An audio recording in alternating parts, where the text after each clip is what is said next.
Thank you. Okay, you guys ready in the back?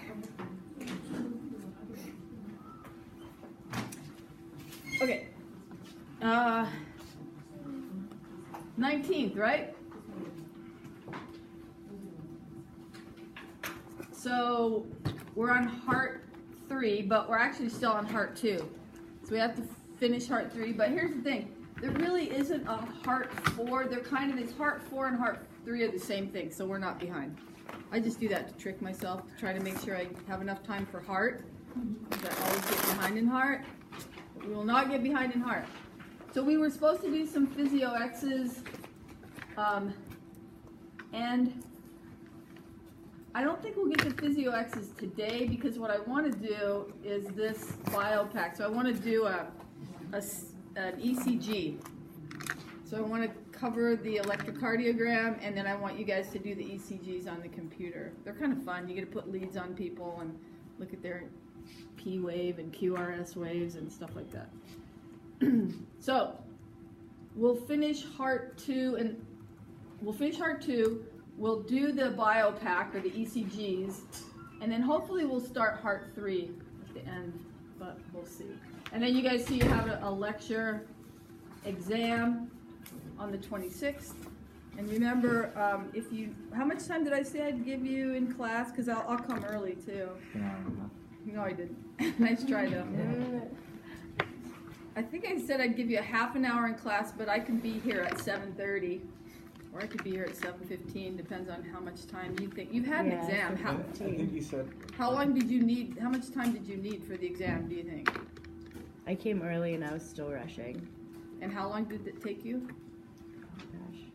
What was it? When were you here last time? Did you say 9:15? 9:15, something she said when we can finish the like collection of the test. Well, I could give you. Let's see. We start at 8:15.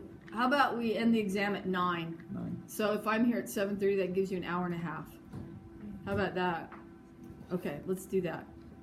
So I'll collect the exams at 9 o'clock on Monday, but I'll be here at 7:30 to give you plenty of time to take the exam. Okay? Done. All right, so let's fire this up so we have time to do the ECGs today. These are kind of fun. The ECGs, maybe, so there's 6 set up. Maybe 2 of the groups will be able to actually do it.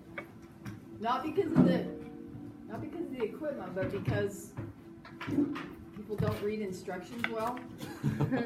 I'll just tell you that now. Now that I've told you that, now you know. Now, first of all, there's 2 things. You want to be, of the 6 groups, you want to be in the group that's actually able to do the biopack, because you're all gunners, and you want to be number 1. Number 2, I just told you the main problem is people don't read the instructions. Now you're going to read the instructions, right? So now, today, I'm predicting all 6 groups will be able to do an ECG. I predict there was never a problem with following instructions. For you? No, for you. Like, you don't have that issue. Oh, that's so funny because, yeah, I used to. But then I overcame that barrier of not reading. Because, you know, especially if you read well, since you were a little kid, like I've always read really well. So I think I could read the instructions. Oh, yeah, I got it. And then if you do that in an organic chemistry lab, well, it doesn't really work. You have to slow down. And that's where I learned to slow down and read instructions well. So I think this is where we left off.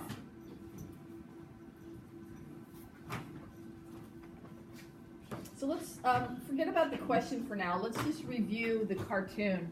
So, first of all, what is this a cartoon of? Action potential. An action potential, yeah. And which one's the action potential? The fluorescent green or the red? Green. The green is the action potential. And in what part of the heart would you find that action potential? Pacemaker. Nope, good try. Influx. Cardiac muscle. Cardiac muscle, you're right. You would find this action potential in cardiac muscle. Would you find it in ventricular cardiac muscle or atrial cardiac muscle? Ventricular. Ventricular, yeah, exactly. So let's go over the parts of the action potential in the ventricular contractile cells. So this first point, part 1, what's happening in 1?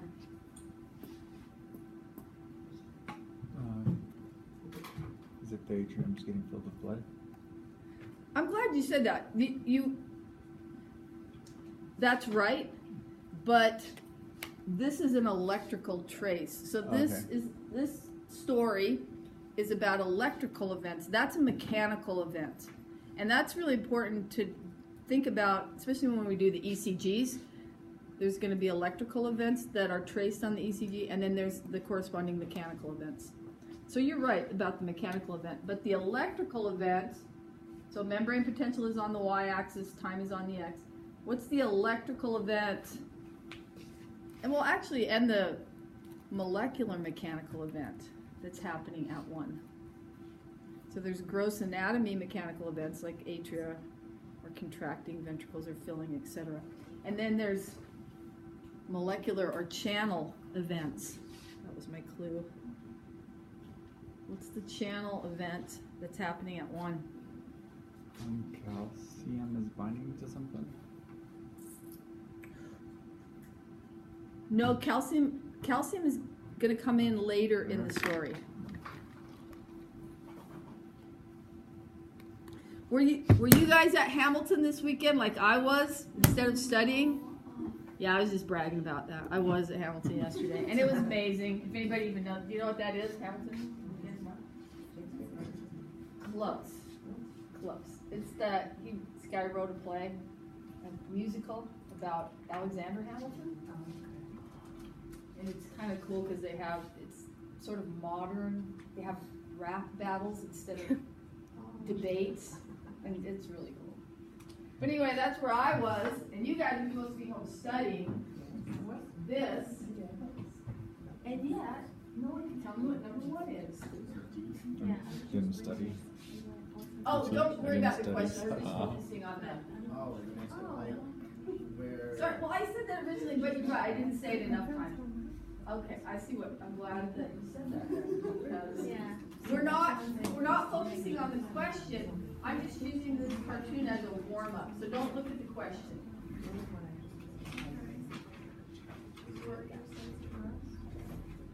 Yeah, the cardiocytes, the ventricular cardiocytes are resting. Yes, it's a resting membrane potential at 1. And then the cardiocytes get a signal, and what happens in phase 2 here on the cartoon? Voltage channel gates open. Voltage gated, what kind of channels? Voltage gated sodium channels are opening, and sodium is rushing into the cell. If positive charges are rushing inside the cell, the inside of the cell gets more positive or more negative? More positive. More positive. And look what happens. It shows you that. The inside of the cell goes from a minus 90 to a plus 20 because positive charges are rushing in.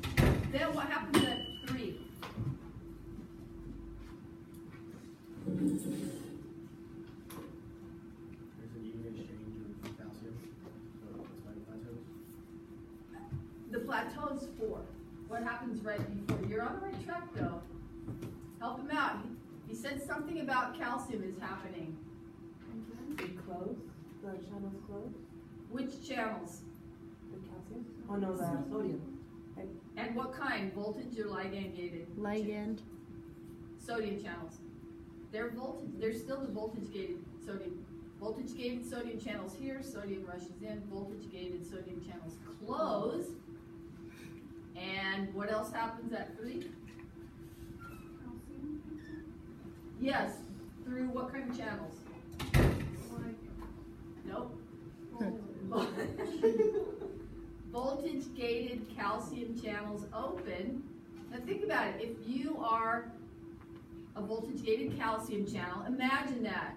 And you're sitting in the plasma membrane of a ventricular contractile cell. If you're a voltage gated channel, you just sensed a voltage of plus 20 millivolts, and you went, whoa, whoa, it's plus 20 millivolts. That means I have to open. And that's what the voltage-gated calcium channels do. Same thing with the voltage-gated sodium channels, only they sense that they need to close at step 3. And now what happens at what's going on in the plateau phase at step 4? We're still talking about channels. We won't talk about, we'll talk about what calcium does in a minute, but what's happening here? Are the voltage-gated calcium channels staying open or are they closing? Closing. They're actually staying open at the plateau phase. So they stay open, and you can look at the amount of time from 0 to about 0.15 or 150 milliseconds, they're open. And you want these voltage-gated calcium channels to open because you want calcium to come into the ventricular contractile cell, because now what does calcium do? Why do we want calcium to be inside those contractile cells? Yeah, they bind, calcium binds troponin, tropomyosin. When that calcium binds to it, troponin, tropomyosin moves out of the way of what? Myosin heads of the actin. Myosin head binding sites on actin. Exactly, now myosin heads combine. You get cross-bridge formation, the sarcomere shortens, the ventricular myocytes shorten, and then what does the whole ventricle do? When all those contractile ventricular myocytes are all shortening their little sarcomeres, what does the whole ventricle do? Yeah, all the cells shorten, the whole ventricle contracts. And blood is ejected. Big?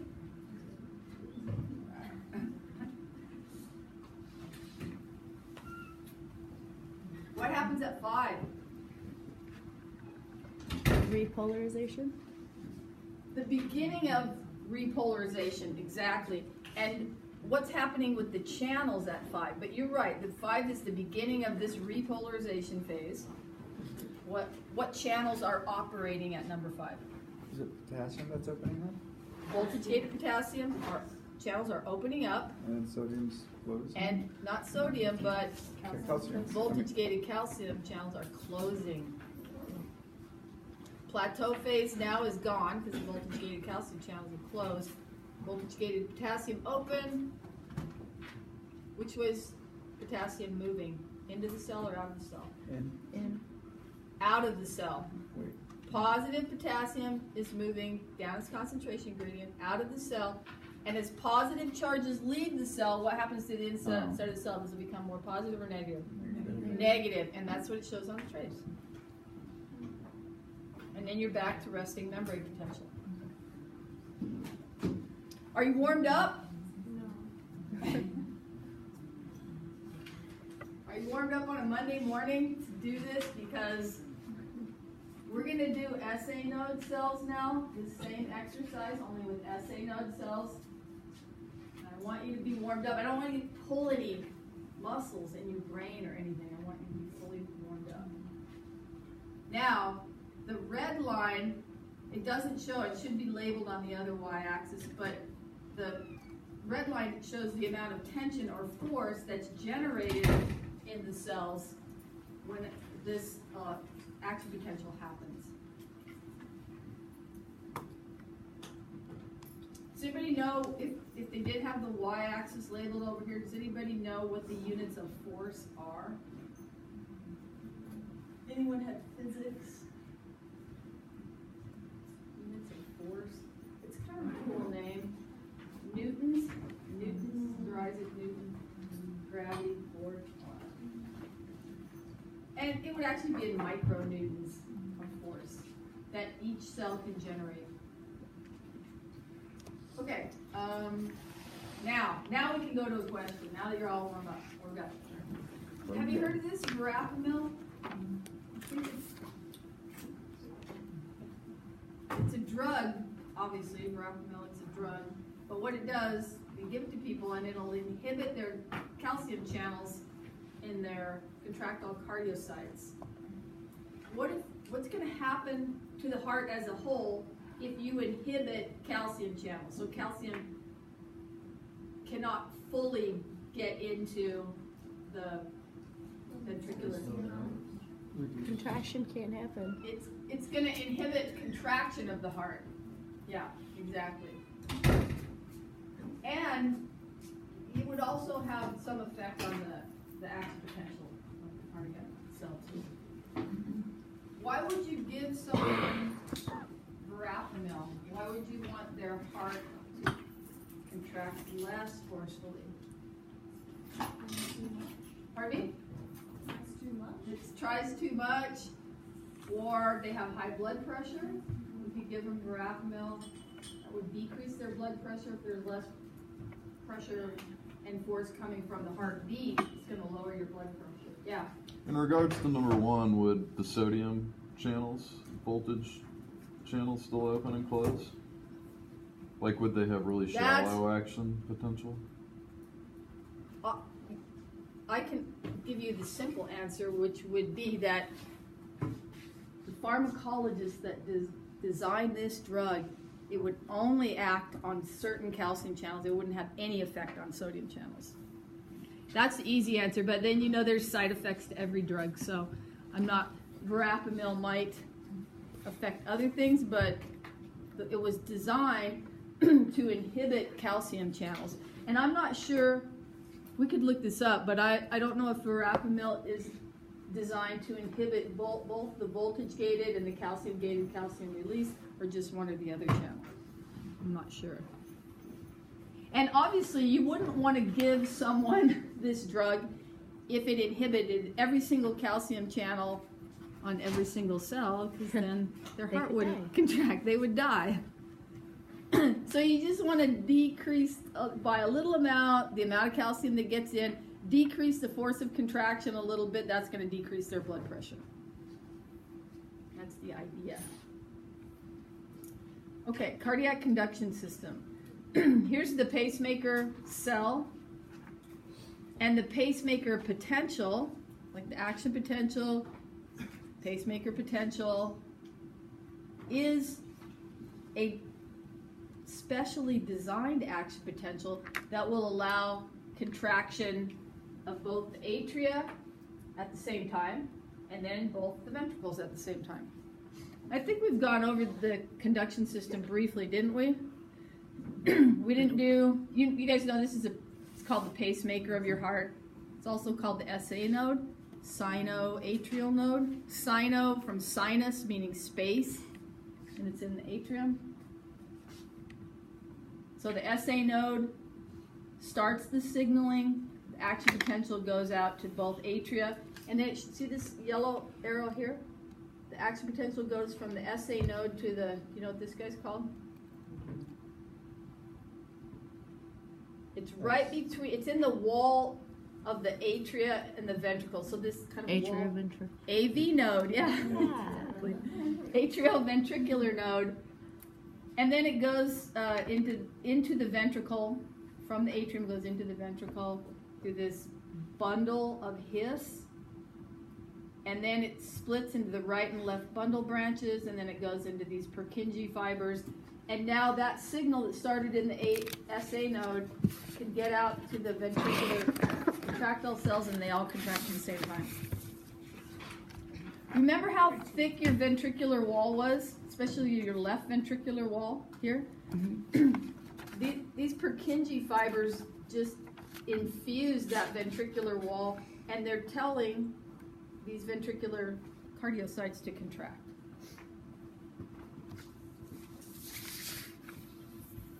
So if you have a healthy heart, the SA node is your pacemaker. It's going to initiate each heartbeat. And in a resting 70 kilogram, 20-year-old male, what's a healthy resting heart rate? 60 to 100? Yeah, I don't know if 100 would be healthy, but I'd say, elevated. yeah, it could be in that range, but a healthy one would probably be around 60. In this country, maybe 70, because we're kind of unhealthy for the most part. So then I tell you here that the cardiac cells in the SA node, so this place right here, they're modified cardiac contractile cells. So if they've got some contractile activity in them, what are the two proteins they would have in them that would give them some modified contractile ability? What are the contractile proteins in a regular cardiac contractile cell? Collagen? No, good try. What are the two major proteins in the sarcomere that allow the sarcomere to shorten? Oh, Actin and myosin. Yes. So, cells here are modified cardiac contractile cells. So they have some actin and myosin, but they're not arranged in a nice sarcomere. So their job is not to contract. Their job is to initiate a signal so that other cells can contract. So they're autorhythmic. That means that they will start a pacemaker potential, which is a modified action potential, on their own.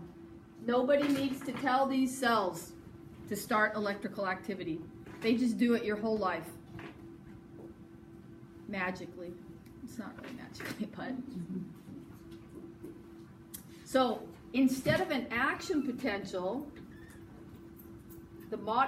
what they call the electrical activity in the SA node is the pacemaker potential.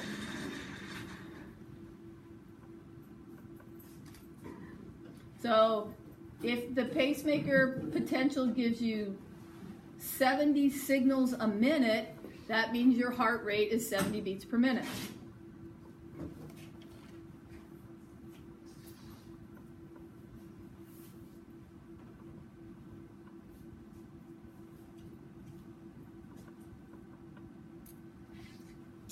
What else do I want to say on that? Let me ask you this. It doesn't really show it on the cartoon, but you know this mechanism.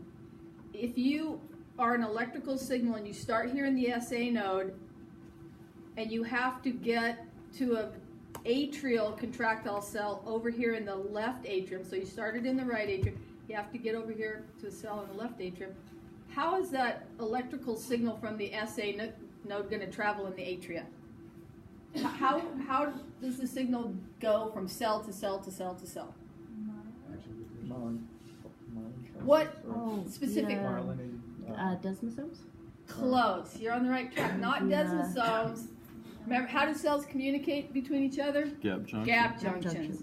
So all these cells are linked up with gap junctions, and that electrical signal will flow from gap junction to gap junction throughout both atria. And then both atria, because it flows so quickly, both atria will contract at the same time. Even though the initial signal started over here, the left atria will contract at the same time that the right atrium does. And that's because of gap junction.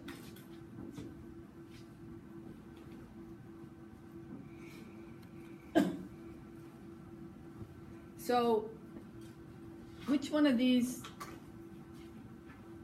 action potentials have we done? Which one? Atrial. Did we do an atrial muscle yet? The SA node.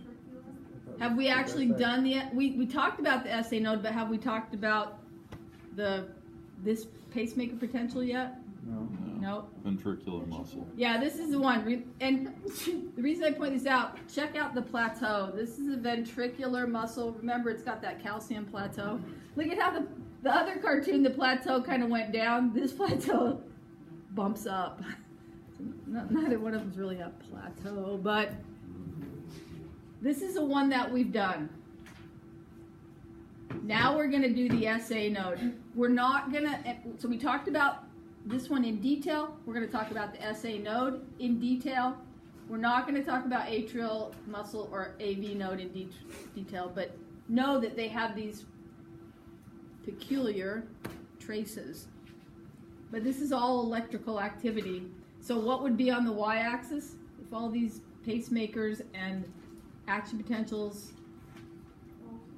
Yeah, voltage in millivolts. Are you warmed up yet? No.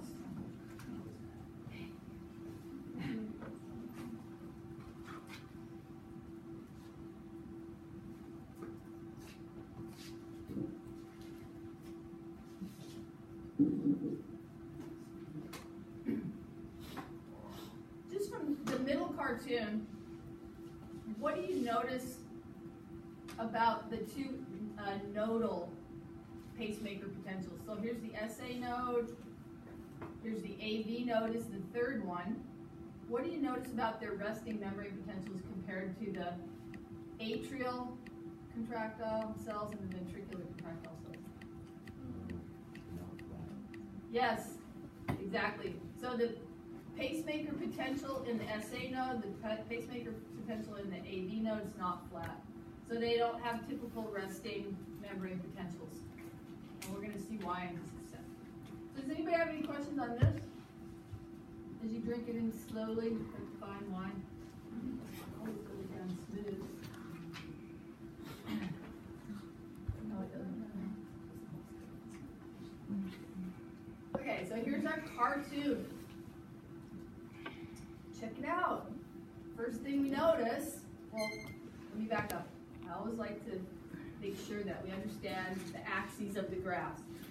So I always hated it in talks with just not even talk about the axes, and they're important. So again, we have membrane potential on the y-axis, time on the x-axis. Here's our old friend, the threshold potential, which is this black line. If you are a cell and you reach threshold potential, then you get to fire a Action potential. Yeah, so that's threshold potential. But now, check this out. There's no resting membrane potential. We said that earlier. But instead, there are these slow sodium channels. They're not necessarily voltage gated. They call them funny or fuzzy channels because they don't know exactly how they work. They kind of know how they work, but they don't know exactly how they work. And then check this part of the action potential. Which ion usually rushes in on the depolarization phase of all the action potentials we talked about? Sodium. Sodium. Positive sodium rushes on this phase. Oh. Usually it's sodium, but look at the pacemaker cell. Instead of sodium, which positive ion is rushing in? Calcium. Why did Mother Nature design it this way? I'm not sure.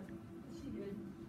So, in your pacemaker, so remember we're up here in the SA node, these slow sodium channels spontaneously open, sodium rushes in, you get to threshold potential, and then these voltage gated fast calcium channels open. Now, calcium rushes in super fast. Look what happens to the membrane potential, it gets more positive. And then you have the regular story. You've got voltage-gated potassium channels opening. Potassium, what? Leaves the cell or goes into the cell? Leaves. Leaves the cell. Cell becomes more negative. And then look what happens here. It hits about minus 60 millivolts. There's no resting membrane potential. These slow sodium channels just start opening again until you hit threshold potential, then you fire another action potential. And so the slow sodium channels opening, that's called the pacemaker potential. So check it out, you have 3 potentials on one graph. It's 3 for 1 Mondays. You get a pacemaker potential, you get a threshold potential, and you get your old friend, the action potential.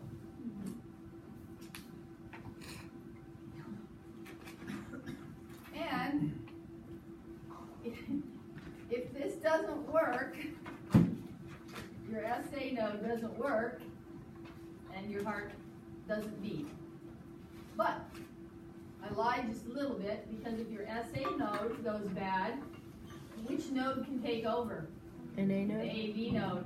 And you can live with your without an SA node. Your AV node goes a lot slower. You can't really do much exercise, but you can live on that.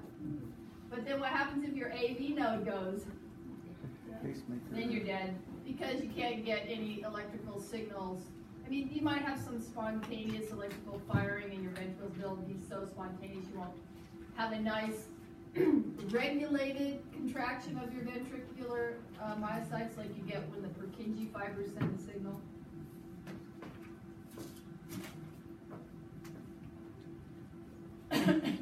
So, oh, I was going to tell inappropriate. What's that guy's name that had his own TV show? I don't know. He had his own TV show where he was a doctor dad and his wife was a lawyer, and so they were African Americans. Exactly. So there was an episode. What was the name of the show? Can't remember. The Cosby Show? Cosby Show. Wasn't it Cosby Show? It was that Cosby Show in the 60s too, I thought. Anyway, so Bill Cosby, everyone knows who he is, right? They did an episode where his son-in-law was going to medical school, and his son-in-law kept talking about the Purkinje fibers, and I was like, oh, brother. They're just saying that because it's a funny word, and you know, the audience is laughing, ha ha, Purkinje fibers. And I thought, there's nothing funny about Purkinje fibers. I'm scared. They're very serious, and you guys on this television show are making fun of Purkinje fibers. But they're very serious because they bring the electrical signal to these ventricular myocytes, and then the ventricles can contract. That was not inappropriate. It wasn't? Okay, good. I just thought, because, you know, Bill Cosby, isn't he the date rape guy? He used to be America's dad. Yeah. He's the date rape guy. Okay, so that's why. All right, I talked about Bill Cosby today. This was one of my goals. So, yeah, exactly. Check that off the list. Now, back to work. Now, in green is everything I just told you. So we'll just go over it one more time. SA node depolarization. So this is a depolarization because you're getting more positive. This is also a depolarization. Anytime you're, well, let me back up. At this point, you're polarized. You've got more negative charges inside the cell than you do positive charges. As you get more positive, you depolarize. As you go back to negativity, you repolarize. There's two parts to the depolarization phase in the SA node. Are there two parts to the depolarization phase in a regular action potential or in ventricular myocyte? Are there two parts, or are there just one part? There's just one part. Here there's two. The slow depolarization phase and the fast depolarization phase. So if I ask you on the test, which ion is responsible for the fast depolarization phase in an SA node cell, you would say calcium. So same thing, if I ask you which ion is responsible for the slow depolarization phase, you would say sodium. Okay. And like I told you, these slow sodium channels, scientists call them funny channels because they're not exactly sure how they work, but they open automatically your whole life. They just open. There's probably some reason. They you know what? There might be an experiment someone's doing right now, and they're figuring out why they open automatically. But they don't need ANS. What's that? Autonomic nervous system. So they just fire on their own. So what they think, the newest thing is what they think is when the cells hyperpolarize here or here, so you're a hyperpolarized cell, that does something to these funny sodium channels and they open. But you get this slow sodium inflow, you get more positive, then you reach threshold potential, that's TP. At threshold potential, these voltage-gated calcium channels open. Calcium comes in really quickly and you get fast depolarization.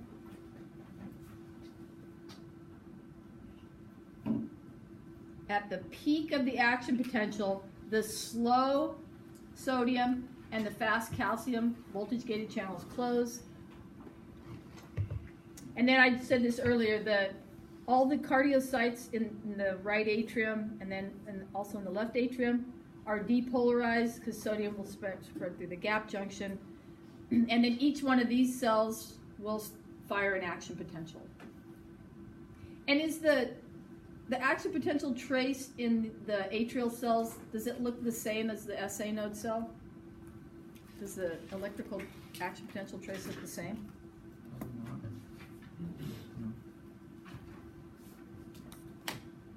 So this is what your action potential looks like if you're living in the SA node. If you're living out here in the atrium, does your action potential look the same? No, it doesn't. If you're living down here in the ventricle, does your action potential look the same as the atria or in the SA node? No. No, it doesn't. They're all different. Okay. So in a normal heart, which one sets the pace?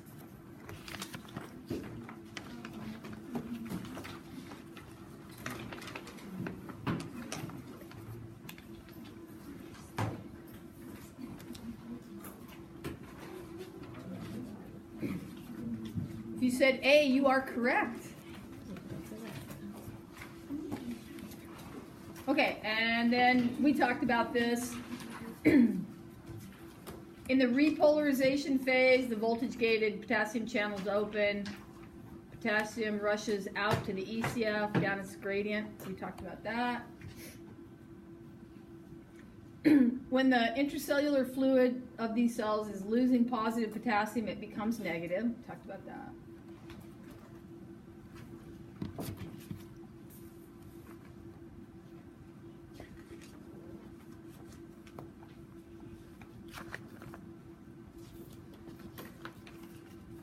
Now, when we see the word stimulus, we're talking about electrical activity.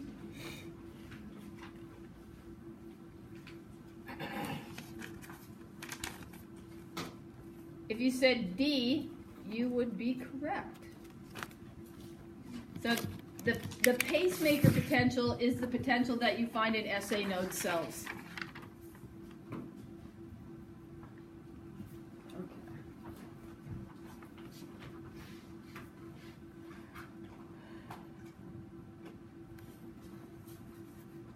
Okay, I'm going to do 2 more slides, but the second slide is really going to hurt. But that's okay. Then we'll take a break after that.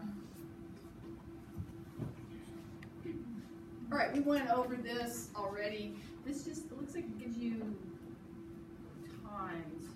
So SA node generates the impulse. What's another word for impulse? Action potential. Action potential.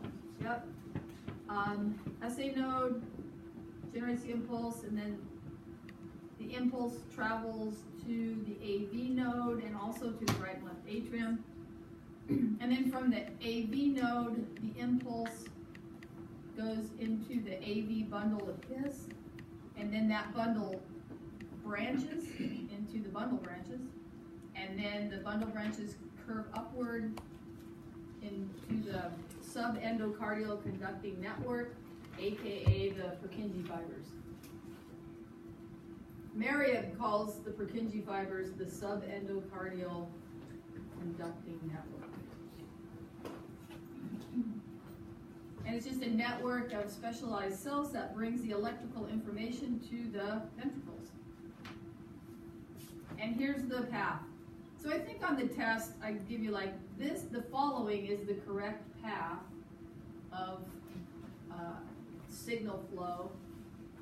You know, this would be the correct path. So you go from SA to AV bundle of His, to the bundle branches, to the Purkinje fibers, and then it gets out into the cardiocytes. The impulse gets to the cardiocyte.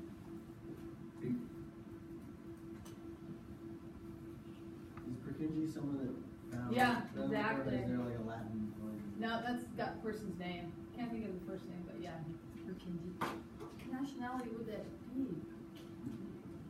Anybody guess nationality on that? Polish? It's a good guess. I like it. Purkinje, okay. Way to go, Polish people.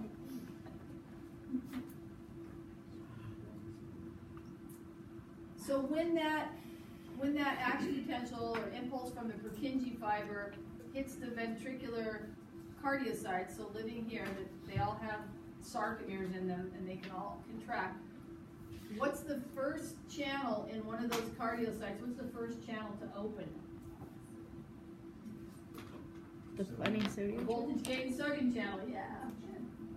All right, piecing the whole story together, that's good. And then I just like to put this up like 1,000 times to remind you that there are pacemaker potentials and there's action potentials. And the pacemaker potentials look like this in the SA and AV node. Here's an action potential in atrial muscle, and here's an action potential in ventricular muscle.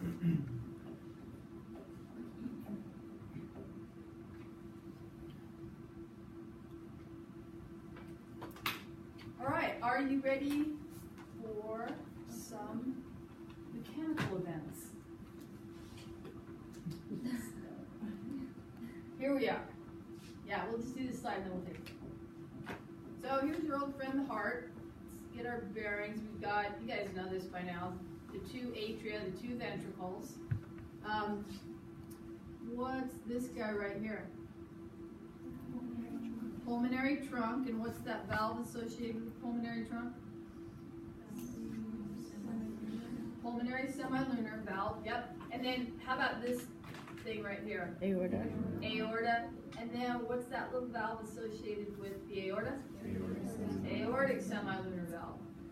And then what's the valve is this? Tricuspid. Over here's the Bicuspid. And you guys know the pressure gradients, open and close valves, right? Yep. So, cardiac cycle. We're just going to talk about the events in the ventricles, and mostly events in the left ventricle, but it shows both ventricles here. So the cardiac cycle is just everything that happens between the initiation of a heartbeat at the SA node and contraction of the ventricle. It's all the mechanical events. So in this first phase of the cardiac cycle, you have to know all these phases. I don't know if you're looking ahead in your notes, you see everything's in green. So we have this ventricular filling phase, and it says it lasts from mid to late diastole. What's diastole? I don't think we talked about that yet. It's a heartbeat. It's You're on the right track. It's the heart rate at rest, is it?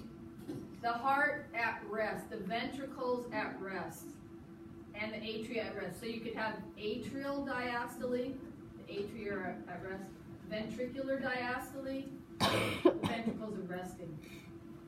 So if they're not resting, they're contracting. And what's the cool sciencey word for contracting? Systolic? Systole. Systole, or systolic pressure, but systole and diastole. How do you remember? Does anybody have a cool way to remember those? You rest when you die.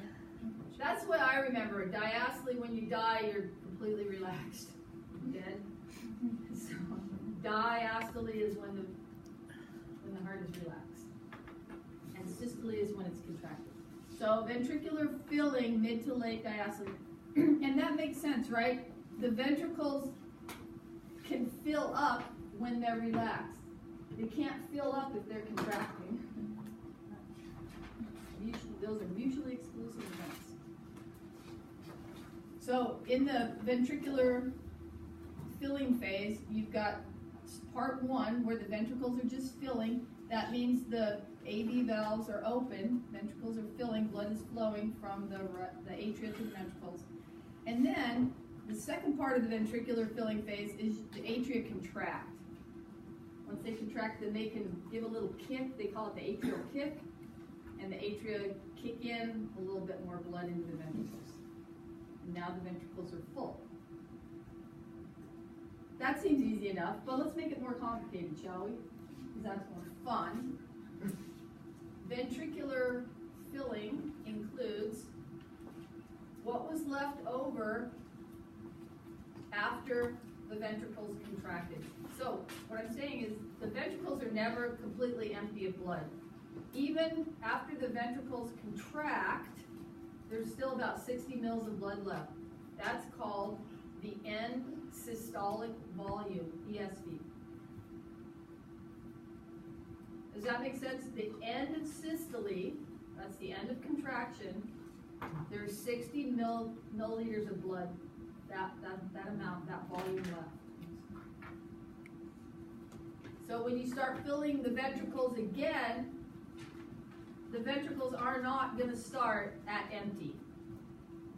You still got a little left in the tank. What's that one? So stupid. Oh, I think it's like Rocky 5. You still got a little left in the tank. 80 years old who had 100 facelifts. And still got a little left in the tank. But there's still... What? There was a Sylvester Stallone death post this morning. Really? He's still alive? Yes. All right. I guess he does still have a little left in the tank. So, what I'm saying is, at the beginning of the ventricles filling, there's a little left in the tank. There's a little blood in the tank, in the ventricles. So the blood coming from the atria is filling in on top of that was left at the end of systole. And that passive filling from the atria to the ventricles, I just call that PF, or passive filling. And why would I call that passive? Why would I say that just flowing from the atria into the ventricles, why would I say that's a passive process? There's no contraction yet. So there's passive filling, but then at the end of passive filling, the atria are going to contract and give a little atrial kick of blood, about 40 mils. And here's how you do the math. So at the end of systole, there's about 60 mils left in the tank. Passive filling adds another 30 mils, just passively flowing from the atria to the ventricle. That gives you 60 plus 30 is about 90 mils. And then the atrial kick, atrial contraction, gives about another 40 mils. So 90 plus another 40 mils from the atrial kick gives you 130 mils of blood. This is an arresting heart rate. 130 mils of blood that are ready to be ejected from the ventricles. Everybody with me? Okay. So, ventricular filling happens during ventricular diastole. Makes sense, so the ventricles have to be at rest. And then, so you've got the ventricles filled, and now you're ready to contract the ventricles. But instead of just saying the ventricles contract, we're going to say you have this process called an isovolumetric contraction. So iso means the same, right? Have you heard that? Iso means the same. And volume, volumetric, so the same volume. And all that means is, we're here in this part of the cartoon, as the ventricles are contracting, the volume of blood in the ventricles stays the same. Even though the ventricles are contracting, the volume stays the same. But then what's going to happen to change the volume of blood in the ventricles? Valves open. The valves are going to open. Yeah, exactly. So, and can you give me the way we wrote that in math? The pressure, when the pressure in the ventricles, so ventricular pressure is greater than intra venous, atrial pressure. Arterial pressure, then the semilunar valves will open and blood's ejected, and then you get ejection.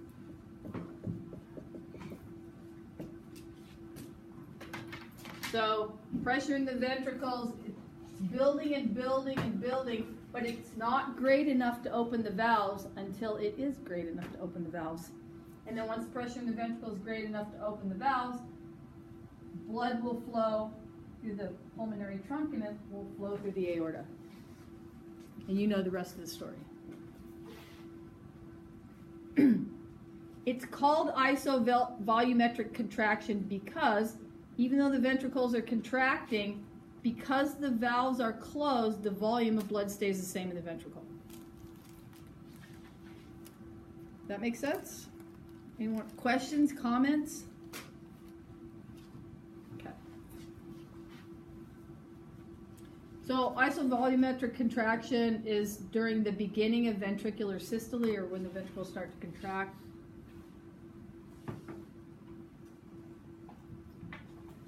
So I've got isovolumetric contraction is the period where no change in volume in the ventricles occurs. The pressure in the ventricles is rising, but it's not enough to open the semilunar valves. Also, remember, ventricular, as the ventricles start to contract, that pressure is going to close your AV valves. Why do you want to close your AV valves? When the ventricles are contracting, why do you want to close the AV? To prevent backflow. So blood doesn't go backwards, right, into the atria. So this is all ventricular systole. And the atria, when the ventricles are contracting, the atria are in diastole. And here's the ventricular ejection phase. When you have continued intraventricular pressure going up and up and up, it's going to open the pulmonary trunk and aortic semilunar valves, and blood is ejected. If you have an isovolumetric contraction phase, you can have an isovolumetric relaxation phase. So just from the cartoon, what's happening in the isovolumetric relaxation phase? There's leftover blood in both ventricles a little bit. And Yeah. About 60 mils. The tricuspid and mitral valves are closed, and the atria are starting to fill. Yes, and what about the semilunar valves? They're also closed. They're also closed. So even though the ventricles are relaxing, all the valves are closed. No blood is coming in. Isovolumetric volume is the same. That 60 mils left in the tank, that volume doesn't change. Isovolumetric. Ventricles are relaxing. Ventricular filling is the next phase. So what has to happen in terms of pressures to get blood to go from the atria to the ventricles? That's right. The AV valve, bicuspid, tricuspid valves open, but why do they open? Atrial pressure is higher than ventricular Pressure pressure. increases where? The atrium. In the atria. So the interatrial pressure is greater than the interventricular pressure. Yes, good. And the valves open. So would the isovolumetric relaxation be considered the lowest amount of blood in those? Because it seems like, Yes, because. in the ventricles, yeah. That's where you have the least amount of blood. That's 60 mils or so left in the tank, yes. And then, remember, blood is coming in from the superior and inferior vena cava into the right atrium. And what blood vessels are bringing blood to the left atrium? Pulmonary veins. Pardon me? Pulmonary vein. Pulmonary veins, yes. And so as the atria fill up again with blood, that's going to increase pressure in the atria until the atria has greater pressure. The intraatrial pressure is greater than the interventricular pressure. AV valves open. Tricuspid, aka tri and bicuspid valves open. And then you get the ventricles start filling again, and you go back and you do the cardiac cycle again. And again, and again, and again. Your whole life is happening. Okay. And then also, previously the semilunar valves were open, but as the intra-arterial pressure is greater than the intraventricular pressure, then the semilunar valves close.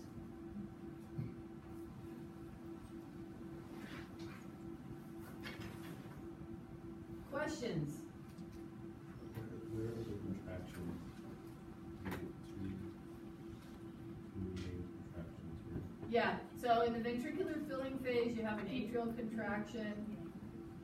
And then in the ventricular systolic phase, you have ventricular contraction, an isovolumetric contraction, and you have a ventricular ejection phase. That's part of the contraction, yeah.